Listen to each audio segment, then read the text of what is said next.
Hello students, नमस्ते, सत श्री अकाल। कैसा है आप सबका हाल? मैं निहाल आपके लिए लेकर आया हूं मई 2021 का CSET का solved question paper. Question paper with its solution. चलिए सबसे पहले यह देखते हैं कि पेपर था कैसा, कितने क्वेश्चंस थे एंड क्या डिफिकल्टी लेवल के थे। ओके, आपके पेपर में लीगल एप्टीट्यूड के टोटल 17 क्वेश्चंस थे, जिनमें से 15 कोई भी इंटेलिजेंट बच्चा अटेम्प्ट कर सकता है correctly. Yes, 2 questions genuinely tricky थे, जहां पे आपका नॉलेज आपको अप्लाई करना था। वैसे ही अगर आप बोले सर इंटेलिजेंट बच्चा 15 अटेम्प्ट कर सकता था, तो एक एवरेज स्टूडेंट 10 से 12, मैं तो कहूं कि बेवकूफ स्टूडेंट भी 10 क्वेश्चन तो सही अटेम्प्ट करके आता, अगर उसने मॉड्यूल इंस्टीट्यूट स्टडी मटेरियल को एक बार अच्छे से पढ़ा होता। हां जी, और एक एवरेज स्टूडेंट 12 से 13 क्वेश्चंस कंफर्टेबली अटेम्प्ट कर सकता था, which means passing was definitely not a problem in this paper. चलिए, तो हम इस क्वेश्चन को एनालाइज करेंगे, क्वेश्चन पेपर को, एंड देखेंगे कि इंस्टीट्यूट ने कहां से कितना कैसे पूछा था। चलिएगा, तो सबसे पहले है फर्स्ट क्वेश्चन स्क्रीन पर आपके सामने। हां जी, which of the following is related to Bhopal gas tragedy for which the supreme court of India held the rule of absolute liability. बच्चों, एब्सोल्यूट लायबिलिटी क्या होती है? एब्सोल्यूट लायबिलिटी होती है कि आपकी गलती हो या ना हो, अगर आपकी वजह से किसी का नुकसान हुआ है, पब्लिक का नुकसान हुआ है, तो आपको कॉम्पेंसेशन देना होगा। हां जी, MC Mehta versus union of India का लैंडमार्क केस था। अगर आप अपने बुक के अंदर देखोगे तो लॉ ऑफ टॉर्ट के अंदर आपको यह दिखेगा कि MC Mehta versus union of India के केस में यह बताया गया था इंडिया में कि जब भोपाल गैस ट्रेजेडी हुई तो कंपनी की गलती हो या ना हो, यूनियन कार्बाइड नाम की कंपनी थी जहां से गैस लीक हुई थी और भोपाल में काफी लोग मर गए थे एंड काफी लोग डिसेबल्ड भी हो गए थे। तो यहां पर बोला गया था कि भाई कंपनी की गलती हो या ना हो, अगर आपके वहां से कोई लीकेज हुआ है, आपके वहां से आपकी प्रॉपर्टी से कोई चीज भाग जाती है या सेट फ्री हो जाती है, जिसकी वजह से पब्लिक का नुकसान होता है, तो आपका एब्सोल्यूट लायबिलिटी है। So the case is MC Mehta versus union of India. आपका आंसर रहेगा A. Second question, as per companies act 2013 who among the following can conduct secretarial audit. बच्चों, अगर आपने अपना कंपनी सेक्रेटरीज एक्ट पढ़ा है as well as companies act पढ़ा है, तो आपको दिखेगा कि secretarial audit is a prerogative of a company secretary in practice. Prerogative, exclusive right. एक चार्टर्ड अकाउंटेंट, एक कॉस्ट अकाउंटेंट, एक कंपनी सेक्रेटरी इन एम्प्लॉयमेंट ये नहीं कर सकता। It has to be a company secretary in practice. Now having this knowledge, let us read the options. Only a chartered accountant, nonsense. Member of institute of company secretaries of India holding certificate of practice, हां जी, member भी है, certificate of practice भी है। बाकी दो option safety के लिए पढ़ते हैं। Only a cost accountant, nonsense. Only a member of ICSI working as a company secretary in employment. बेटा वो कंपनी सेक्रेटरी जो इन एम्प्लॉयमेंट है ऑफ सेंट्रल गवर्नमेंट, ये कंपनी सेक्रेटरी इन प्रैक्टिस नहीं है, इसीलिए इसके लिए सेक्रेटरियल ऑडिट कर पाना मुमकिन नहीं है। तो बच्चों, मेरा लॉजिकल आंसर जो हमने पहले ही आइडेंटिफाई कर दिया था, आंसर है बी। ठीक है, read the following statement with reference to section 149 of the Companies Act 2013 and choose the correct answer. Every company shall have a board of directors consisting of individuals as director and can appoint more than 15 directors by passing ordinary resolution. नहीं, ordinary resolution से आप more than 15 appoint नहीं कर सकते। पहला statement आपका false है। हाँ जी। दूसरा, every company shall have at least one director who stays in India. Yes, at least one director must be a resident of India. Resident of India कौन होता है? जो इंडिया में कम से कम 182 डेज रहता है in the preceding financial year. चलिए, for a total period of not less than 182 days during the financial year. तो जो फाइनेंशियल ईयर में 182 डेज से नॉट लेस मतलब एटलीस्ट 182 डेज, 182 डेज या उससे ज्यादा रहा हो तो वो अपॉइंट हो सकता है। तो सेकंड स्टेटमेंट ट्रू है। तो बच्चों पहला statement false, second statement true, कौन से कॉम्बिनेशन में है? यस, आपका आंसर सी है। Very nice. पहले तीनों क्वेश्चन स्ट्रेट अवे, ओके। दूसरा और तीसरा स्ट्रेट अवे टेक्स्ट बुक से था, पहला भी टेक्स्ट बुक का ही जजमेंट था। और एमसी मेहता का, जैसे मैं कहता हूं, लैंडमार्क जजमेंट है, इंस्टीट्यूट एग्जाम में पूछ सकता है। MC Mehta versus union of India है, फिर राइलैंड वर्सेस फ्लेचर है, ये सारे जजमेंट्स बहुत इंपॉर्टेंट है। हाँ जी, टॉर्ट की बात कर रहा हूं। सो बच्चों ये क्वेश्चन टॉर्ट का था, ये कंपनीज एक्ट का था।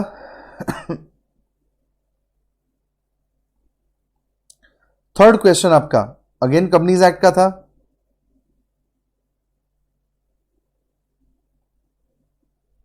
फोर्थ क्वेश्चन नाम में ही कॉन्ट्रैक्ट एक्ट है, कॉन्ट्रैक्ट का है।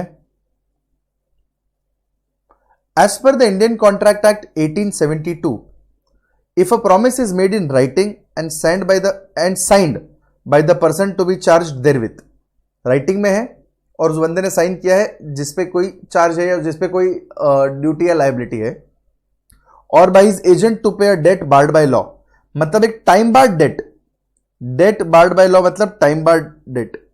लॉ ऑफ लिमिटेशन क्या कहता है कि एक डेट कुछ सालों बाद कोर्ट में एनफोर्स नहीं हो सकता।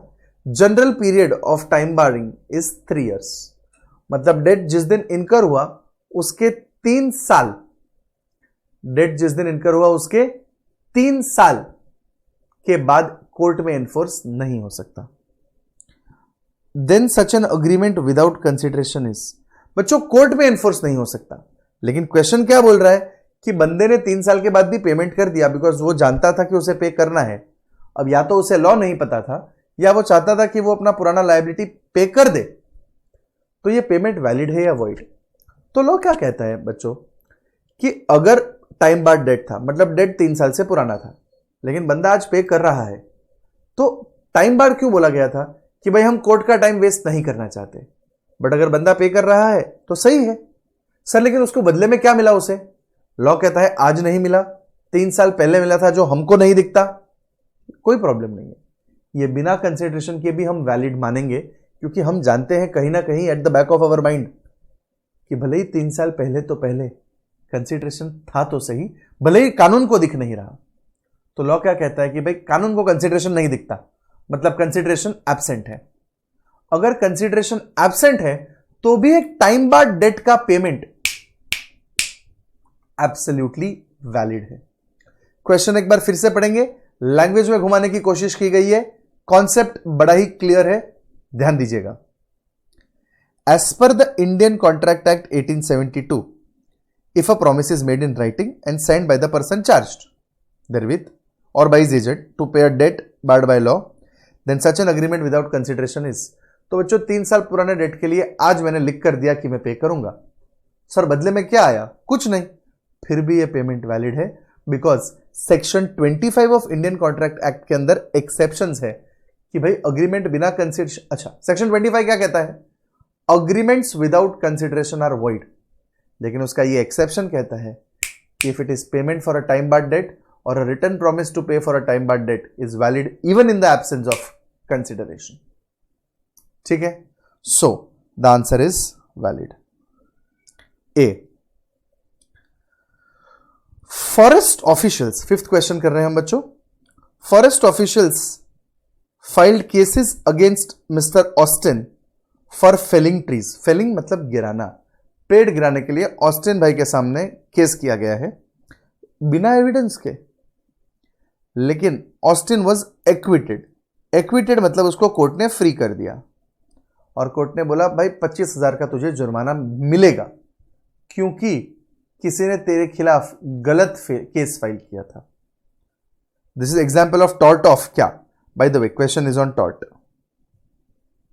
टॉर्ट ऑफ बॉडीली हार्म, आपको अरेस्ट किया गया नहीं, सिर्फ केस हुआ था। फॉल्स इंप्रिजनमेंट नहीं, ना आपको मारा गया ना फॉल्स इंप्रिजनमेंट हुआ। Malicious prosecution, private nuisance. Private nuisance मतलब जब आपको कोई तकलीफ देता है, लेकिन मेलिशियस प्रोसिक्यूशन मतलब गलत केस फाइल करना। तो guys this is a case of malicious prosecution. Malicious का मतलब होता है खराब नियत, मेलिशियस मतलब खराब नियत, प्रोसिक्यूशन मतलब केस करना। खराब नियत से परेशान करने के लिए केस करना, गलत केस करना इज मेलिशियस प्रोसिक्यूशन। हां जी, तो आपका आंसर होगा बी, टॉर्ट का सवाल था। 6th क्वेश्चन कंपनीज एक्ट का सवाल है। एक काम करते हैं ना, हम एक लिस्ट बनाते जाते हैं कौन से चैप्टर से कितने क्वेश्चन आए हैं। ठीक है, तो हमको अभी तक 3 चैप्टर मिले हैं, कंपनीज एक्ट, टॉर्ट, कॉन्ट्रैक्ट। ठीक है, हमारे टोटल 6 क्वेश्चन हुए हैं, 5 हुए, 6वां हम कर रहे हैं। टॉर्ट पे 1, 2, कंपनीज एक्ट पे 1, 2 और 6वां 3 और कॉन्ट्रैक्ट पे 1। सो अभी तक हम कंपनीज एक्ट के ऊपर 1, 2, 3, टॉर्ट के ऊपर 1, 2 और कॉन्ट्रैक्ट पर 1। चलिए हम 6th क्वेश्चन पर है बच्चों। Which of the following options is the core function of a company secretary as described under companies act 2013।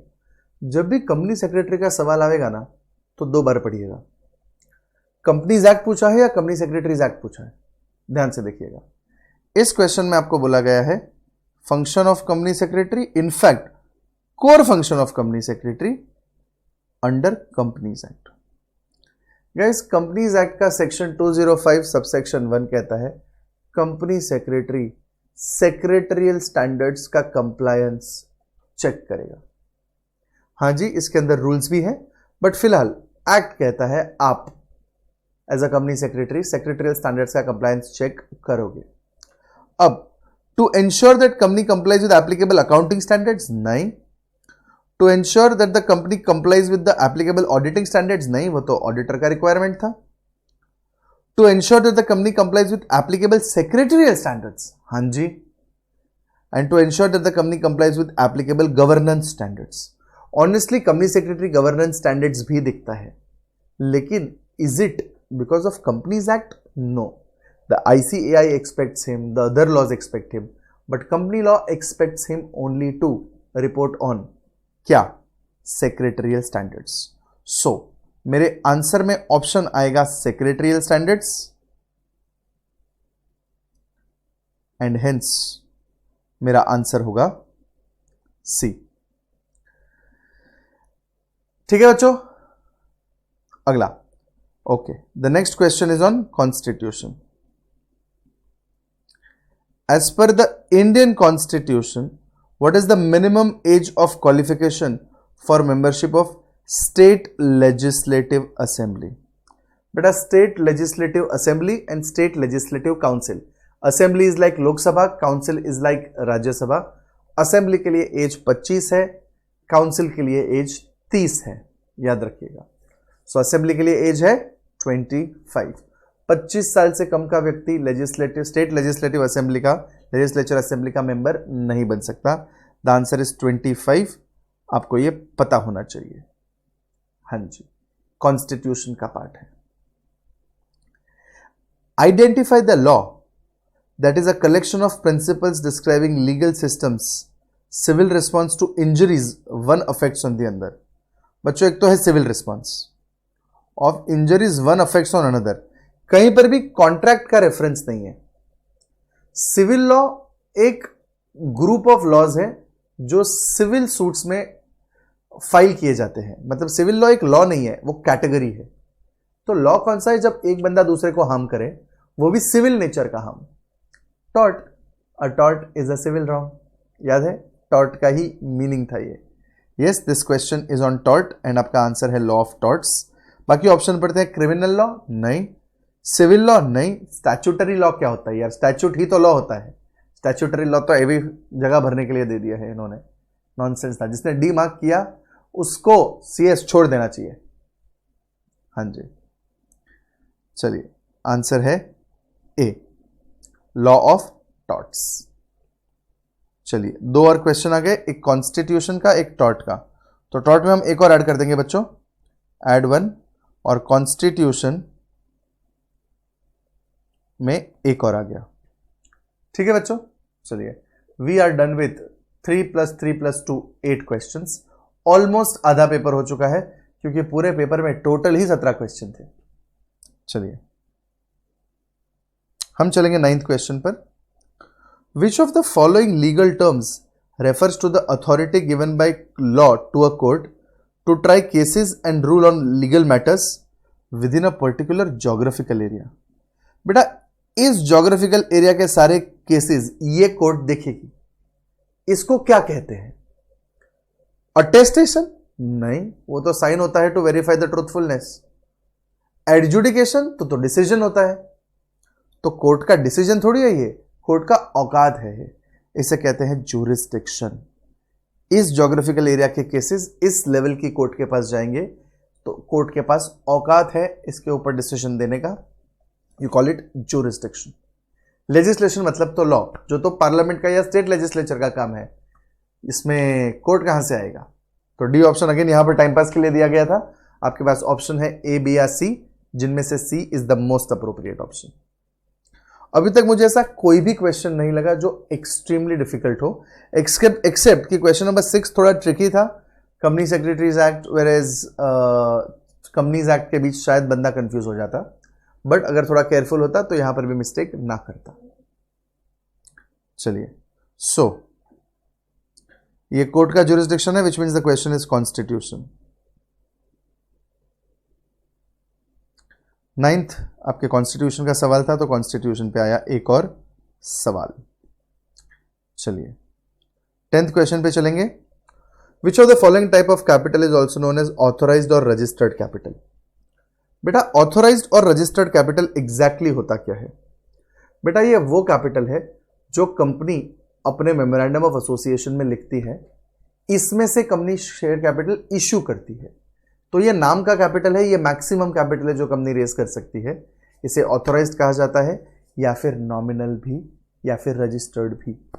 Sir तो नॉमिनल नाम है, कॉल्ड अप नहीं, पेड अप नहीं, इश्यूड भी नहीं, इसमें से इश्यू होता है। तो अगेन यहां पे आंसर आएगा आपका, आएगा नॉमिनल, नाम का कैपिटल है, इसमें से कैपिटल रेज होगा। ठीक है। What is the status of the person's voluntary acquiring citizenship of a foreign state under the article of Constitution of India? ये सेक्शन 6 से लेके आर्टिकल 6 से लेके आर्टिकल 9 ऑफ कॉन्स्टिट्यूशन है। टू बी प्रिसाइज, आर्टिकल 8 में बताया गया है कि एक भारतीय जब अपनी इच्छा से किसी और देश की सिटीजनशिप लेता है तो भारत का सिटीजन नहीं रहेगा। इंडिया में ड्यूअल सिटीजनशिप की बात नहीं है। हाँ, अगर कोई कंट्री अपनी इच्छा से गिफ्ट कर देती है, हमने अप्लाई नहीं किया था, मतलब वॉलंटरी नहीं था, तो ये प्रोविजन अप्लाई नहीं होता। ये प्रोविजन तभी अप्लाई होता है जब हमने अप्लाई किया था, हम अपनी इच्छा से किसी और कंट्री का सिटीजनशिप लेते हैं। तो they will be recognised as NRIs? नहीं। They will lose the citizenship of India? Yes. They can continue with dual citizenship? No. The citizenship in foreign state becomes void? Incorrect. The answer is B, they lose the citizenship of India. तुम वहां का citizen बन जाओ, लेकिन अब तुम Indian citizen नहीं रहोगे, नहीं रहोगे। ठीक है, बढ़िया है। What type of a liability? Again बच्चों सिटीजनशिप, तो दिस इज अबाउट कॉन्स्टिट्यूशन। ये कंपनी था, तो कंपनी और कॉन्स्टिट्यूशन में एक और एक ऐड कर दूं मैं, कंपनी में एक और, कॉन्स्टिट्यूशन में भी एक और। अच्छा, इसके बाद अब जो हम क्वेश्चन करने जा रहे हैं बच्चों, 12th question is again on tort, एक और टॉर्ट पर। चलिए, what type of liability is applicable when the master is held liable for the wrongful act of his servant? बच्चों मालिक नौकर के एक्ट के लिए लायबल है, विकेरियस लायबिलिटी है। जब एक बंदा दूसरे के लिए लायबल माना जाए, तब वो विकेरियस लायबिलिटी होती है। टॉर्ट का बहुत ही डायरेक्ट क्वेश्चन था, अगर किसी ने टॉर्ट एक बार समझा है वो जीवन में इस कॉन्सेप्ट को नहीं भूलेगा, vicarious liability. Yes, the answer is C. ठीक है, 13th question genuinely difficult question है, चलिए सॉल्व करेंगे। विच of the following options listed below fall under the category of contracts of Euberema Fidei? What's Euberema Fidei? They are contracts of utmost good faith. विश्वास के ऊपर contract based है, मतलब अगर आपने डिक्लेरेशन गलत किया है तो कॉन्ट्रैक्ट सामने वाले के ऑप्शन पर वॉइडेबल है। तो हाँ जी, ये question is of the Indian contract act 1872। So contracts of insurance of all kinds. हाँ जी बच्चों, इंश्योरेंस कॉन्ट्रैक्ट, कोई भी एग्जाम्पल ले लो, लाइफ इंश्योरेंस की बात करेंगे। इंश्योरेंस फॉर्म जो होता है उसके अंदर पूछा जाता है ये डिजीजेस हैं तो मार्क कीजिए। अगर आपको वो डिजीज था, आपको पता था, लेकिन आपने मार्क नहीं किया, तो आपने विश्वासघात किया है, विश्वास तोड़ा है। इंश्योरेंस कंपनी आपको कॉम्पेंसेशन नहीं देगी अगर आपकी उस वजह से मौत होती है तो।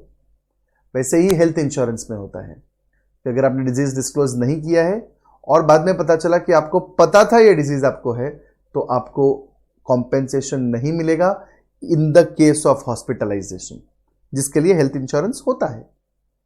सो yes, insurance contracts are contracts of uberrimae fidei. मतलब आंसर या तो आपका ओनली 1 होगा, या तो आपका 1 and 2 होगा, या तो 1, 2 and 3 होगा, बिकॉज बी ऑप्शन तो निकल गया, ओनली 2।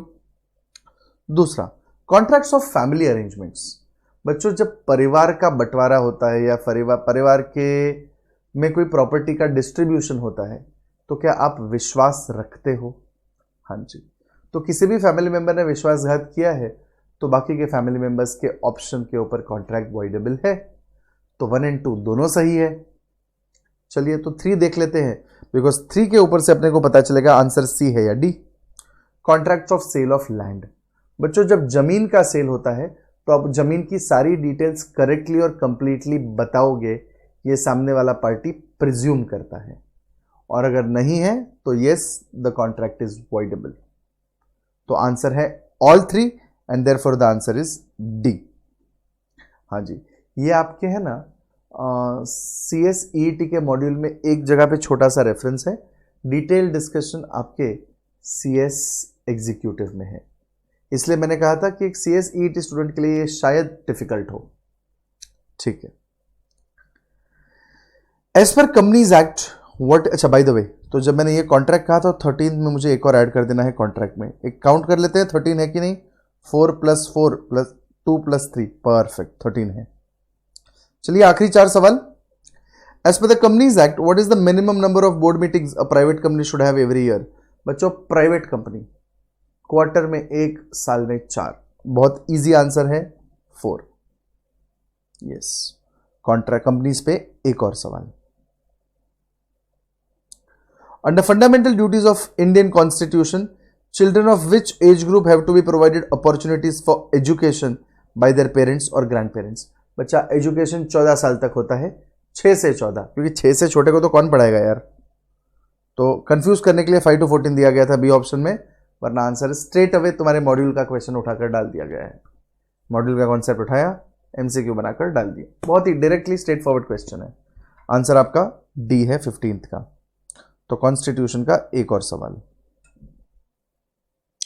चलिए, identify the incorrect statement with reference to Rajya Sabha.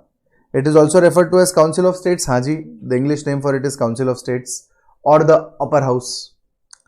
Maximum strength 250, perfect. It shall not exceed 250 at any point of time. It is a permanent body and not subject to dissolution. Yes, this is also true. तो पहले तीनों true है, तो logically मेरा answer 4 false है, क्योंकि incorrect statement ही पूछा है मुझे। 2/3 of its member retire every second year. नहीं बच्चों, इट इज 1/3। 2/3 गलत है, 1/3 है। 1/3 retire every second year, which means D मेरा आंसर है, क्योंकि मुझे इनकरेक्ट स्टेटमेंट पूछा गया है। So D is my incorrect statement. 2/3 do not retire every year, every second year. 1/3 retire every second year. बढ़िया है। And identify the leading journal of ICSI to governance professionals, it's called chartered secretary. Again, I don't expect a student to know this. बच्चा company secretary answer कर देगा, but journal का नाम chartered secretary है. Again, तो मैंने बोला था 2 क्वेश्चन में प्रॉब्लम आ सकते हैं बच्चे को. एक था आखिरी वाला 17th, एक था ऊपर वाला 13th. बाय द वे, तो ये क्वेश्चन था कंपनीज एक्ट, फिर फंडामेंटल ड्यूटीज था कॉन्स्टिट्यूशन. कॉन्स्टिट्यूशन में एक ऐड करूंगा, ये भी कॉन्स्टिट्यूशन, कॉन्स्टिट्यूशन में एक और ऐड करूंगा, एंड ये आईसीएसआई एक्ट. सो कॉन्स्टिट्यूशन पे +1 बराबर है, और एक है आईसीएसआई पर. चलिए, एक that is equal to 5 questions on companies act, 4 on टॉट, 2 on contract, 6 on constitution and 1 on ICSI. Total देख लेते हैं एक बार. 5 + 4 9 10 11 12 एंड 6 18 हो गया. मतलब मैंने कॉन्स्टिट्यूशन में शायद ज़्यादा लिख दिया है. 5 and 4 + 2 कॉन्स्टिट्यूशन में शायद एक ज़्यादा लिख दिया है, तो हम इसको डिलीट कर देते हैं ताकि अपने पास एग्जैक्ट करेक्ट नंबर रहे बच्चों. तो ये हो जाएगा 5. ठीक है बच्चों. तो 6 7 8 4 12 एंड 5 17. परफेक्ट. हाँ जी बच्चों, तो बताओ मुझे फीडबैक के अंदर कि क्या ये क्वेश्चंस आपको इजी लगे. यस, नीचे कमेंट्स में आप पोस्ट कर सकते हो कि किस क्वेश्चन में आपको ज्यादा डिफिकल्टी महसूस हुई, कौन सा क्वेश्चन इजी लगा, एंड ओवरऑल पेपर कैसा लगा. यस, आपके फीडबैक का मैं बेसब्री से इंतजार करूंगा. तब तक के लिए मैं निहाल आपसे अलविदा लूंगा. Please take care, stay safe, stay healthy, and हाँ जी, जब भी मौका मिले वैक्सीन जरूर ले लीजिएगा. इस पैंडेमिक, इस डिफिकल्ट टाइम्स के अंदर वैक्सीन ही एकमात्र उपाय है आपको और आपके परिवार को सुरक्षित रखने के लिए. चलिए बच्चों, बाय बाय, टेक केयर.